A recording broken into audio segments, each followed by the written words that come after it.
Troll, বিতর্ক, সমালোচনা আর নেহা কক্কর যেন হাত ধরাধরি করে চলেন। মাসখানেক আগেই বিদেশের মাটিতে শো করতে গিয়ে যথাসময়ে না পৌঁছানোয় মারাত্মক কটাক্ষের শিকার হতে হয়েছিল গায়িকাকে। মোটা অঙ্কের টাকা দিয়ে টিকিট কাটা দর্শকদের ঘণ্টাখানেক অপেক্ষা করানোয় সমালোচনার মুখে পড়েছিলেন নেহা।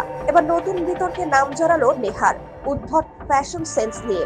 সম্প্রতি হাতে একটি লাবুবু ডল নিয়ে নেট মাধ্যমে আদরে ছবি পোস্ট করেছিলেন নেহা, কিন্তু নিন্দুকদের নজর দিয়ে পড়েছে গায়িকার পোশাকে।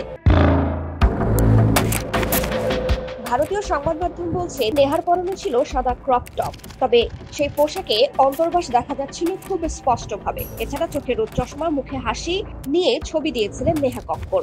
ছবিটি প্রকাশের পরই শুরু হয় কটাক্ষের বন্যা। অনেকেই লিখেছেন, অন্তর্বাসী যদি দেখাতে হয় তাহলে আর পোশাক পরার কি দরকার। কেউ বলেছেন ভীষণ খেলো পোশাক, আবার কেউ প্রশ্ন তুলেছেন এ কোন দুনিয়ার ফ্যাশন। একজন লিখেছেন, এখন আবার কখন কাঁদবে দেখবেন। তবে নেহার পাশে দাঁড়িয়েছেন অনেকে। কারো কারো বক্তব্য, ও জানে কি পরে বেরিয়েছে, যেটা ভালো লেগেছে সেটাই করেছে। কেউ আবার মজা করে লিখেছেন, লেডি সুপারম্যান নাকি যে পোশাকের উপর অন্তর্বাস করেছে।